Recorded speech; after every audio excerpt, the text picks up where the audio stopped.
and welcome to that Eurovision podcast, Eurovision with a Slice of Life. My name is Tim. I have not been here for a couple of episodes, and you know what? I'm so psyched to be back.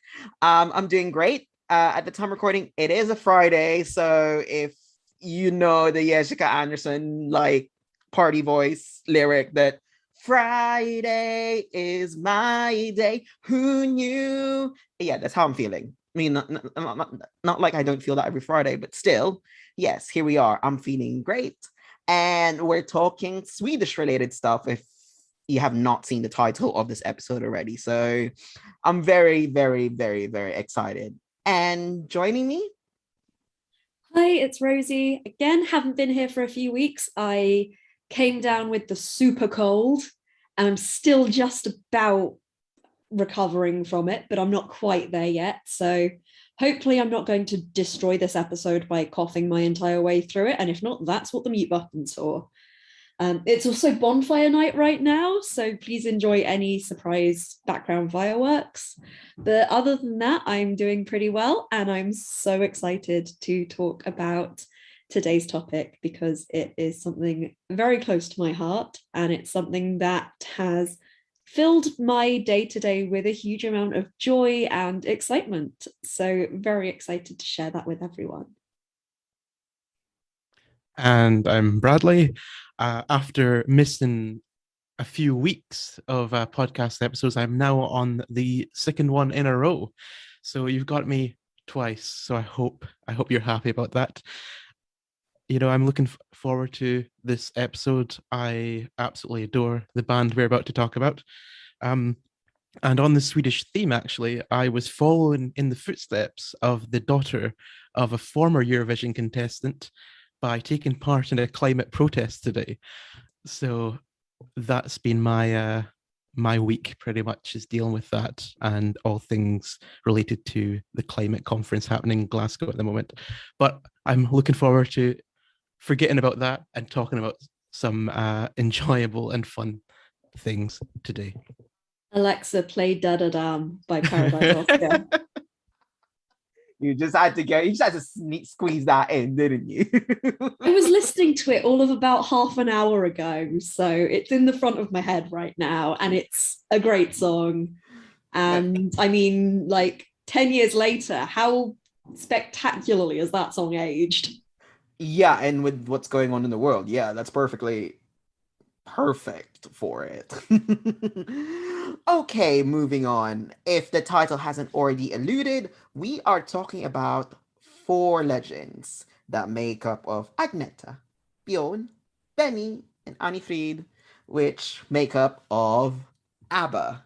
Now, if you don't already know, ABBA is one of the most successful bands for all over the world, basically.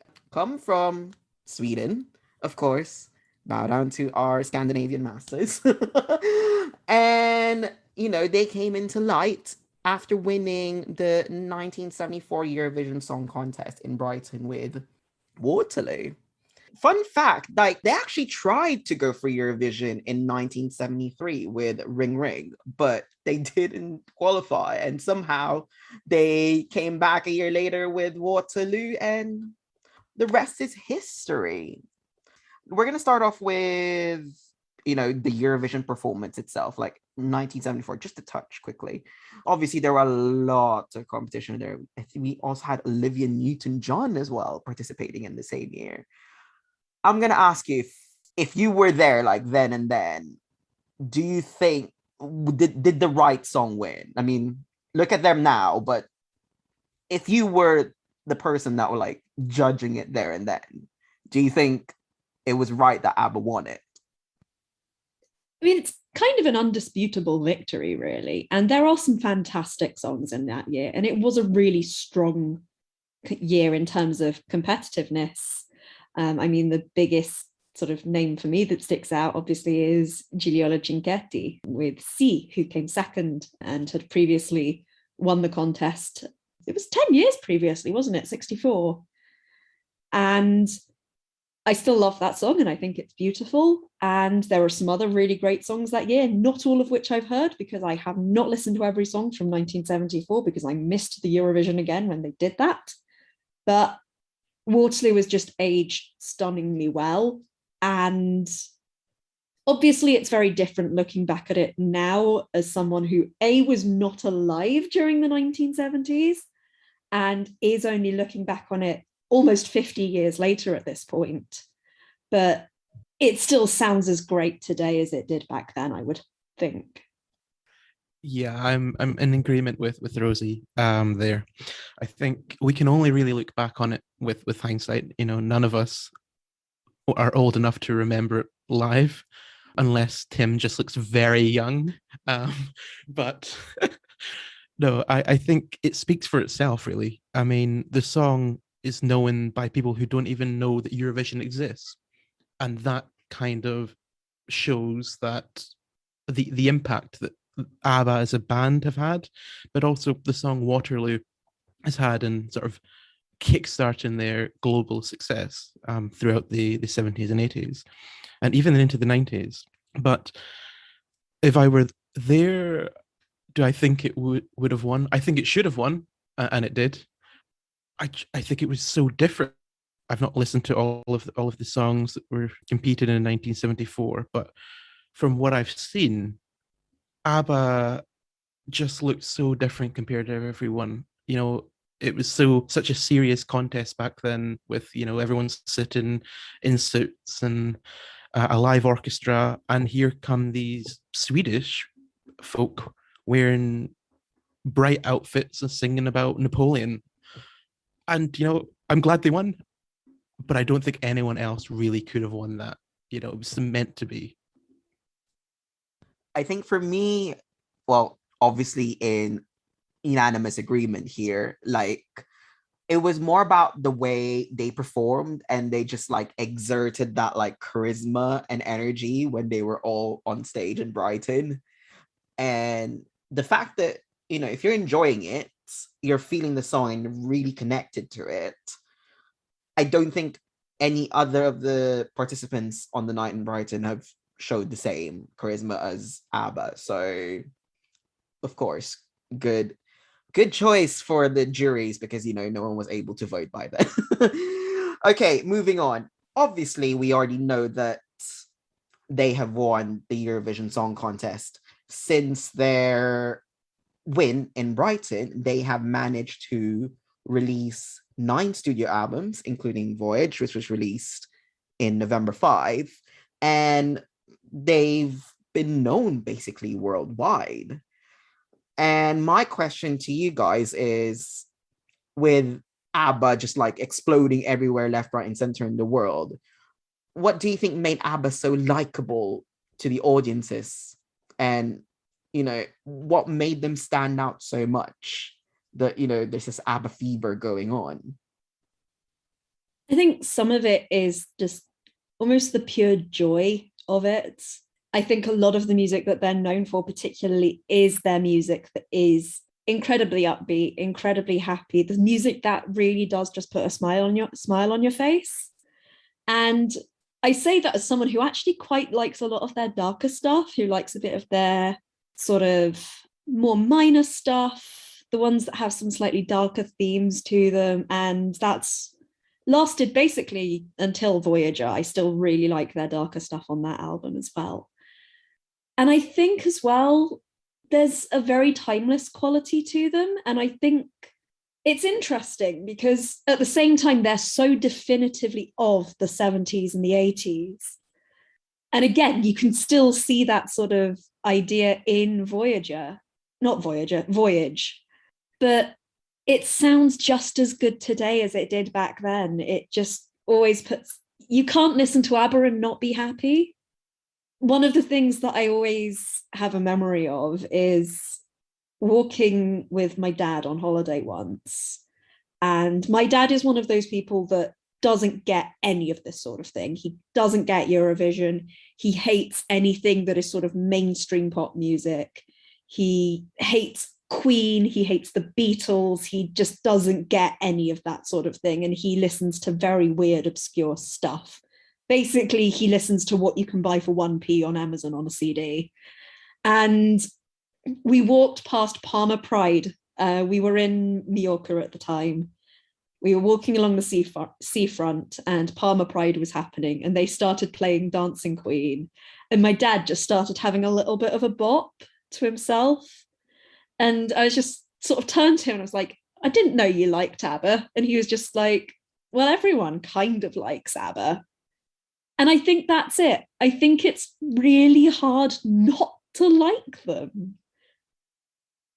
Again, I think this is going to be an episode of us all agreeing with each other, but it's really just the joy they bring. They've seemed to have managed to unlock the secret of getting into our brain and hitting all the right spots of, I don't know, just the nostalgic sound of all their songs.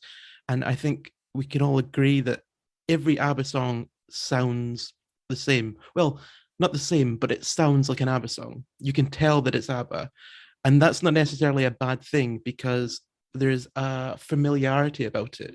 So you kind of feel comfortable listening to it and happy and joyful. And that's just great. All of their songs, none of them I can think have aged badly, which is really impressive for a band from Sweden because at the time when ABBA started writing songs in English, nobody expected that a non-native English band could write songs in English and compete with native English speakers, not just in the Swedish charts, but globally. Now, foreign musicians had success before, but usually they were in their native language and it was just a sort of quirk that, it was very catchy. And think of, is it no, Volare? Yes. It wasn't even the original version that charted, though. It was an American that took that and somehow changed it to have success over there. So it's even more impressive that ABBA have managed to have this massive success, and they kind of paved the way for non-native English speakers to have success in the music industry. For me, I don't know, it's just the hook to every song, the instrumentation, the vibe. It was just very inviting. Like, I just remembered when I was young and I didn't know anything about ABBA, didn't know them as a band. I didn't know about Eurovision, of course, because I was just a young boy in Manila in the Philippines, just like bopping along to music. And I just like heard Dancing Queen pop up in one party one time. And then I just see everyone popping along to the dance floor say, you can dance, you can jive, having the time of your life. Sorry for butchering ABBA on ABBA Day, but like you get the point. Everyone was like singing along, dancing along to it, and it was just a good vibe. And the one thing that shocked me was when I found out about Eurovision, ABBA was there, but I've heard Waterloo faintly, but maybe that's just because it was featured in a Simpsons episode, and it was just very, very faint. It was just like the chorus a bit, and like, okay, I've heard this song before. And then when I delved in deeper into the contest, that's where it was just like, wow, okay. But it was just mainly the fact that they were so inviting.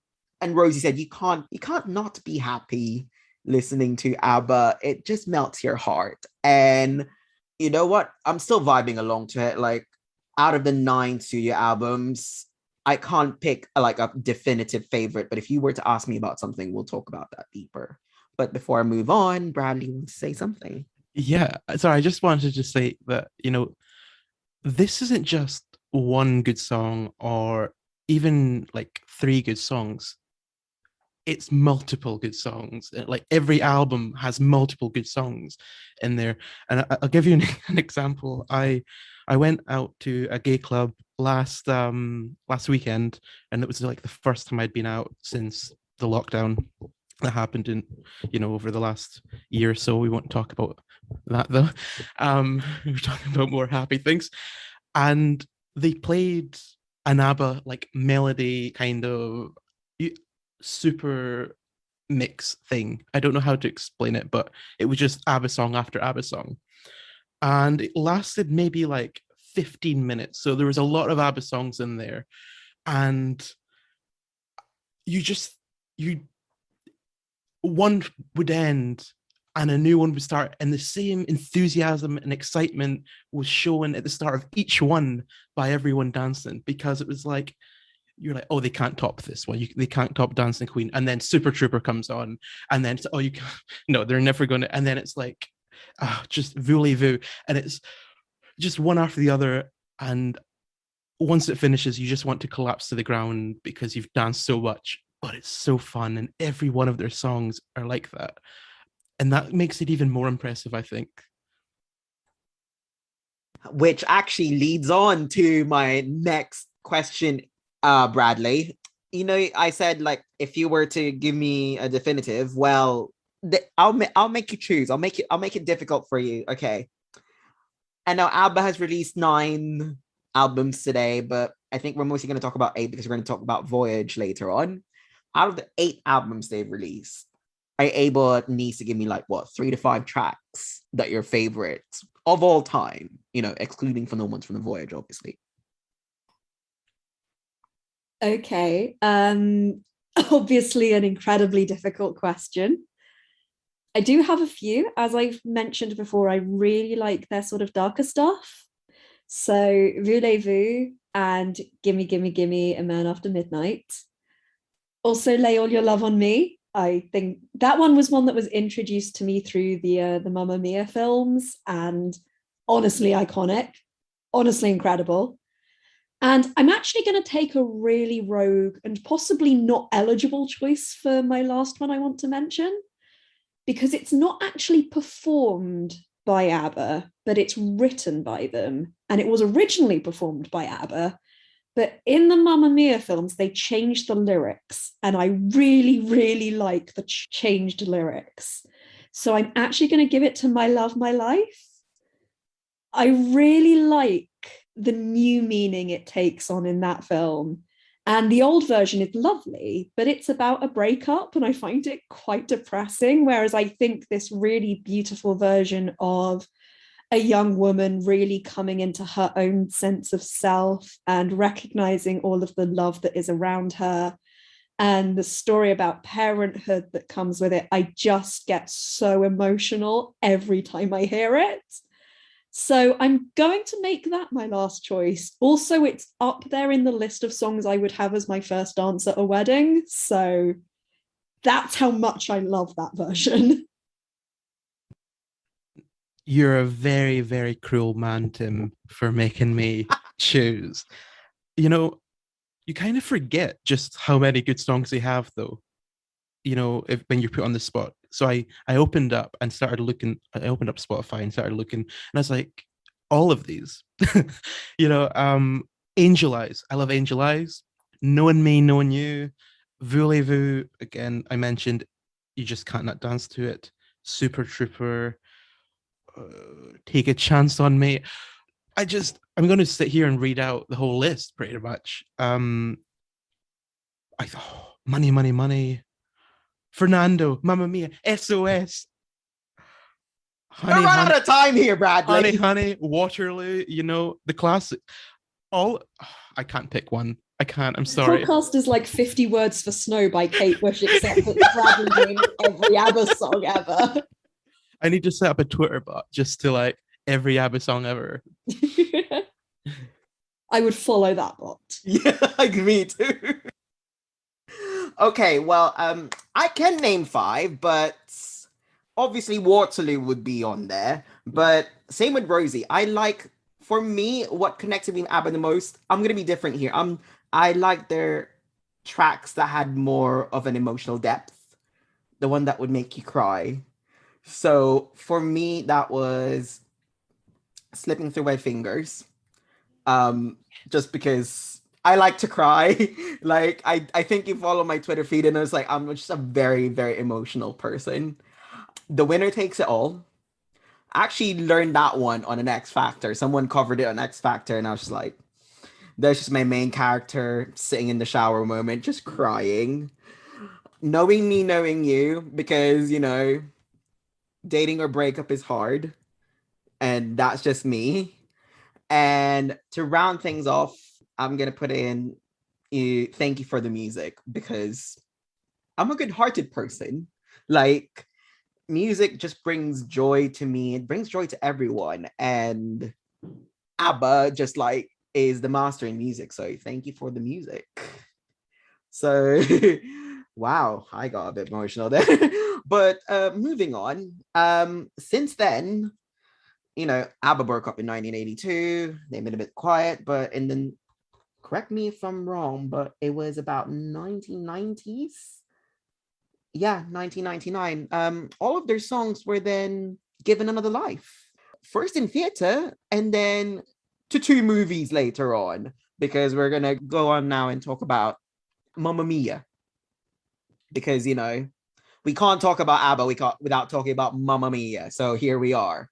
Yeah, I think Måneskin's new single's really great. She just had to sneak that in. Rosie, does your mother know that you're so sarcastic? I actually do like the new song. I do like Måneskin's new song. I just wanted to get the joke in a ABBA episode. Okay, if you've been living in a hole and not know, Mamma Mia is a film about a girl named Sophie Sheridan, who has a mother, Donna, and all of her life she's only known her mother, not known her father.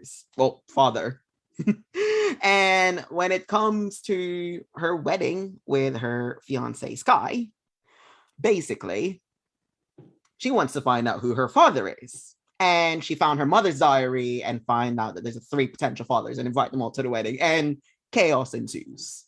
Now, in this movie, or in the theater, whichever one you prefer, they've given a new life to all of the ABBA songs and incorporate them to the storyline a bit more. And this was done in the 2 films. And obviously, the Mamma Mia franchise has been very successful. The first film has grossed over $600 million. And about nearly 10 years later, the second one was released and has grossed over $400 million.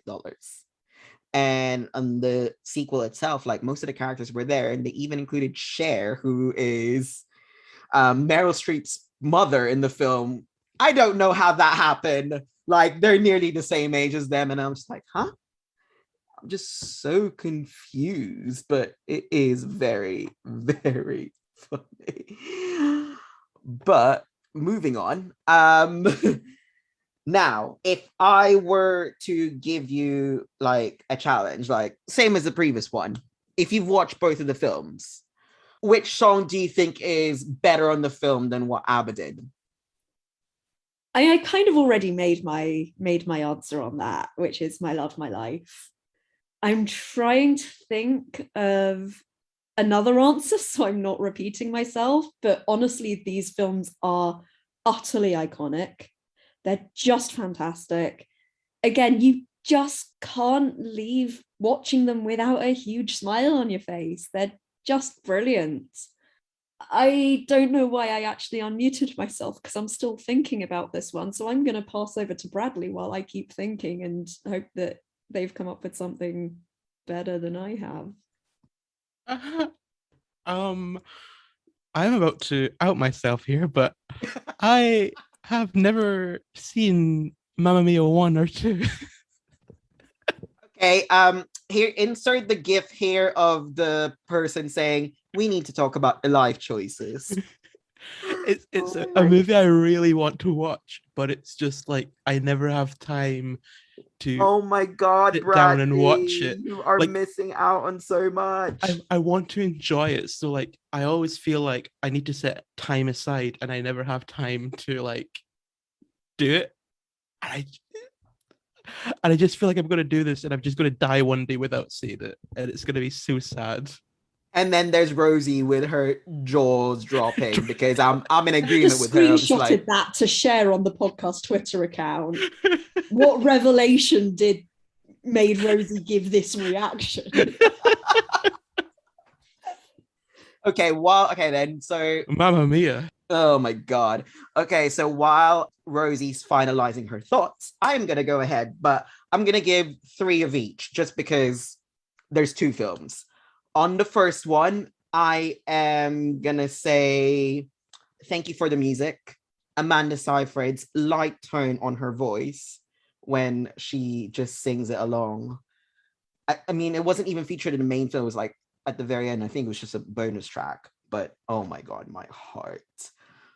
Voulez-vous, because it was that bit where Sophie was just being surrounded by everyone and all of her secrets just like coming out. I was like, oh my God, you invited all 3 of them. And then, she's just getting confused and everyone's just like thinking, oh my God, you're my daughter. No, you're my daughter. And it's just, whew. And the final one for me was, for this one, it's The Winner Takes It All, where Donna and Sam were just like letting all their feelings out. I knew they were meant for each other, but still break my heart. Like, and Meryl's emotional like input on that song is just, oh, can never be her. Now, on to the second one.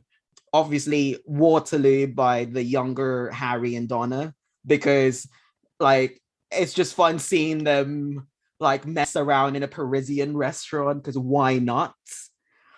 Another one would be Angel's Eyes. It's like the aunties were just a mood on that scene, because that would be me, hopefully not as like a single person just eating cake, just like drinking alcohol. And then there's just Sophie's just like, reminiscing about her husband now then, and you're just thinking like, you just remember all the good times but you're heartbroken because of this. And the final one from this one is, oh geez, like why is it so hard? Why did it have to be me? Because it's just like, it felt like you missed something. It's just like, he had this good thing going on, which was like Harry and Donna, and then it felt like he just missed a chance because Donna left for the island, and it is sad, but it is what it is. I have now picked mine. I'm not going to go into as much depth as Tim. I've picked one from each film. And completely coincidentally, I think they are actually sung by the same people. So they're both duets. And one of the things that a lot of people may not know about me is that I'm a huge nerd about the History Boys. So anything that has Dominic Cooper in, I'm absolutely here for. And so I don't think that's played into the fact that I've chosen Sky and Sophie duets for both of them, but it may well have done, because I really like seeing Dominic Cooper and Amanda Seyfried do things together on screen. So in the first film, I've already mentioned this, but I've gone for Lay All Your Love on Me. It's the song where if I think about it, I think about the film version rather than the original ABBA version. And I just love how they staged it with the sort of chorus of boys in flippers on a pier.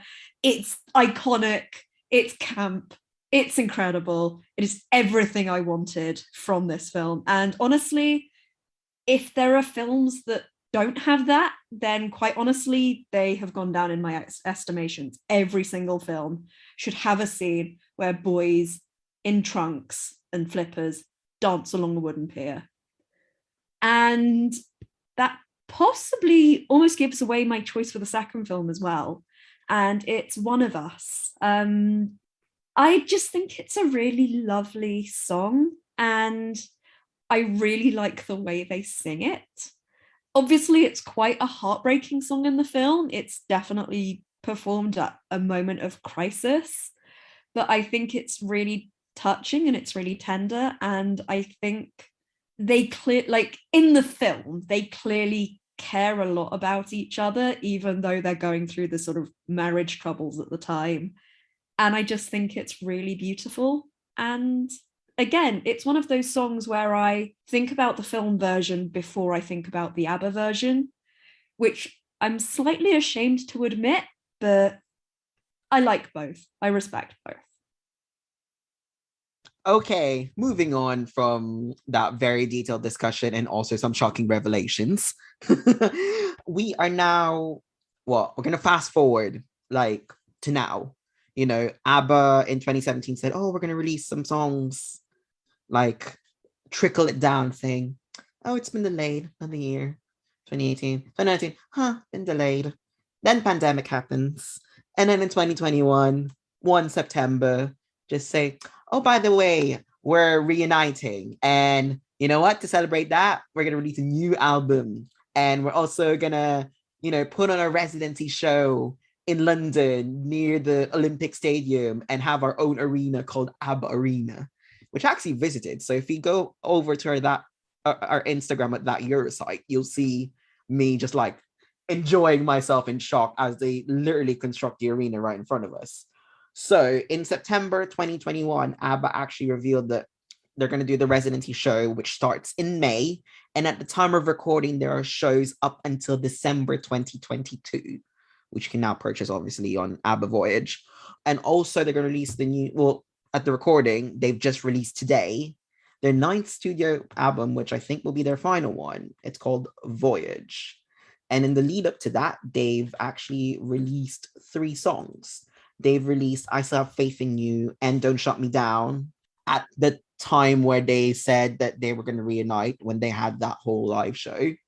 And a couple of weeks before that, they released Just a Notion, which I felt was like a bit of a bop, really. I'm going to give you a more difficult task on our last leg of this podcast. We've all listened to the album today. I heard Rosie was even bopping along to it on repeats. And there's only 10 tracks, so I'm going to be fair here. Give me your favorite track of the album. Your one favorite track. Good luck, Bradley. Oh no. What I'm going to do actually is give you my 3. Of course you are. Of course you are. Okay. Bradley does not play by your rules. Yeah. Sorry, host. Okay. I love how the album starts with Still Have Faith. That's one of the 3. It's sort of like, I don't know, they're kind of just like, surprise, bitch. I bet you thought you saw The Last of Us. We're back. And you're instantly back into the album, and it's ABBA, and it sounds, again, it almost sounds like it could have been on an ABBA album from like the 70s or 80s. And it's that nostalgia that kind of gets the ear and the body jigging, and you start bopping along. Also, Keep an Eye on Dan was one that really stood out to me. I really enjoyed that. And again, Just a Notion, all for the same sort of reason. They're all bops. I also loved, I'm not going to add it to my 3, but I also loved, just out of nowhere, there was like a Christmas song in there. Or I don't think it was a Christmas song, but it felt like a Christmas song. I can't remember which one it was though. But I'm going to go to Rosie and let them tell us. For me, my favorite bit of the album is sort of that middle third. I just love every single track between Don't Shut Me Down and Keep an Eye on Dan, both of which are probably my top 2 tracks of the album. To give a slightly different one, I'm also going to say Ode to Freedom. If that is the last ever song on the last ever album we get from ABBA, I think that's such a beautiful send-off. I love the choral elements. I think it's got such a beautiful message. And I feel like it encompasses so much of what we love about ABBA, their joy, their love of creating music, and just the sheer sort of worldwide impact that they've had. So yeah, I'm going to give those as my top 3. Oh my God. I think we're all we all have we're going to mix and match here. My first one would be Just a Notion. Yes, I'm going to break my own rule just because you all broke it as well. Just a Notion. Fun fact, this was actually meant to be in correct me if I'm wrong, it was meant to be in their Voulez-Vous album in 1979. And it only took more than 40 years for it to be officially released as a single. So they included it on the album. I think it was more the fact that like they didn't think they were able to mix it and they somehow made it work. And here we are. Don't Shut Me Down, obviously. Out of I Still Have Faith in You in this one was the one that gave me the more ABBA vibes. And it kind of gave me some sort of familiarity with it. And you know what? I just kept listening to it again. Like I just kept like humming to it. Like I think the day after it was released, I was just like on the bus, like like I was like, please, please, please don't let me. Please don't. I mean, I love that you're an earworm, but it's more of like, I can't believe you're stuck in my head kind of thing. And the excitement was all still there. And the third one, When You Dance With Me, it just gave me something different from ABBA, like something I rarely get to hear. And out of like all the unknown tracks on this was one of my favorite. And a special shout out to Ode to Freedom, as per Rosie's commentary. If that's the last ABBA track that we'll ever hear on an album, like the end, it's a proper send off, and they kind of prepared for it, which warmed my heart a bit. Which then leads us to it's a short and sweet, but like conclusion to this episode of That Eurovision podcast. I'm going to ask you one last time. What do you think of ABBA's colorful history? And do you think they should come back and create more music? Or do you think it's all been said and done? I'm absolutely not going to complain if ABBA come back and do more music, but I think they've gifted the world with so many incredible tracks. And if this is where they're done, I'm very happy. I think what they've produced and what they've given the world is fantastic. And I hope that it continues to bring joy to so many people for many, many years to come.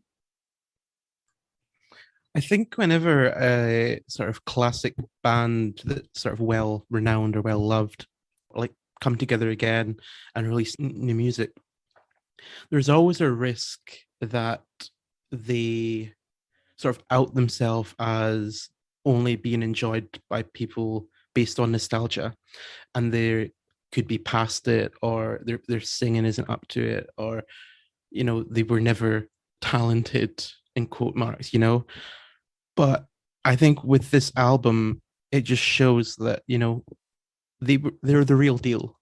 People don't like ABBA just because they've got nostalgic sort of memories of listening to ABBA, sorry. But although that may be part of it, that it's not a bad thing.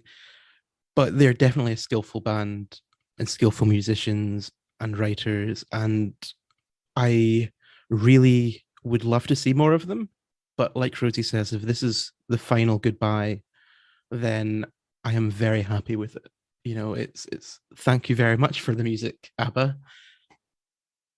I think for me, I'm always that person that wants more. So pretty please, Agneta, Bjorn, Benny, Anfried. I'd want more, but in unison with all of the ABBA fanatics out there, if this is going to be the last album that you're ever going to produce, all I'm going to say is thank you for the music, because I see your catalog of songs. It's like a little scrapbook. It's something that you look back to. It gives you so much pure joy, such great memories, and it brings that kind of warmth when you're feeling sad and you just need a bit of cheering up. ABBA's always there to bring some smile and joy to the world, and I'm very grateful for that. And like I said, thank you for your music. But I will say this though, I'm very much looking forward to 2022, just because I am going to go to the Voyage show in London next year. And I mean, of course I have to, and I'm very, very eager to see what it's about, because I'm very, very excited.